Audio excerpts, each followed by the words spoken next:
मैं होते अगर जादूगर ओ रानी तोर बर चंदनी पैरी बनाते तोर बर चंदनी पैरी बनाते तोर बर चंदनी पैरी बनाते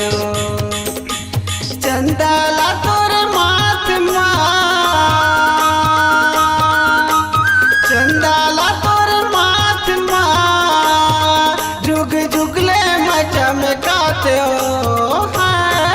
मैं होते अगर जादूगर ओ रानी तोर बर चंदनी पैरी बनाते तोर बर चंदनी पैरी बनाते तोर बर चंदनी पैरी बनाते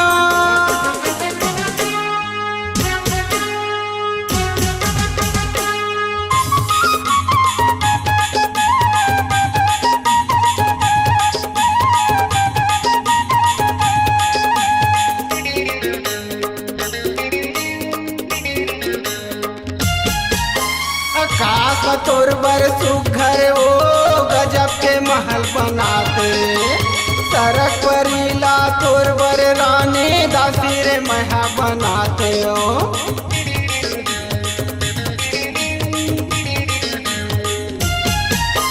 आकाश में तोर बर सुघर ओ गजब के महल बनाते हो सड़क परिला तोर बर रानी दासी रे महर बनाते हो चंपा चमेली ऐसन फूल कहना देहेला तोर महकात हाँ चंपा चमेली ऐसन फूल सुंदरी तनला तोर महकात हो सोन पर जैसे तोर रंग अंगला सोन पर जैसे तोर रंग अंगला तू घर में हाँ सजाते हो मैं होते अगर जादूगर ओ रानी तोर बर चंदनी पैरी बनाते तोर बर चंदनी पैरी बनाते तोर बर चंदनी पैरी बनाते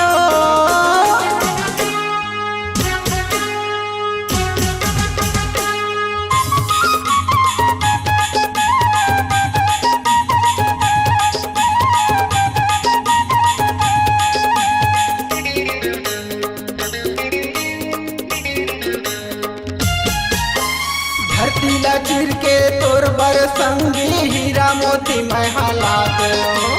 हीरा मोती के तोर बर सजनी मांगे मोती रे बनाते हो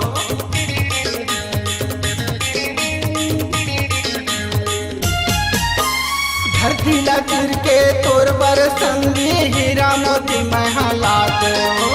हीरा मोती के तोर बर सजनी मांगे मोती रे बनाते हो माया के सागर मा तोला जल कहना सुंदर मजा के नौहात हाँ प्रेम के गंगा मा तोला जल पर रोज रोज मैं नौहात हो जादूगर के नाव रानी जादूगर के नाव रानी मैं प्रेम दीवाना कहाते हो अगर जादूगर ओ रानी तोर बर चंदनी पैरी बनाते तोर बर चंदनी पैरी बनाते तोर बर चंदनी पैरी बनाते चंदला तोर माथ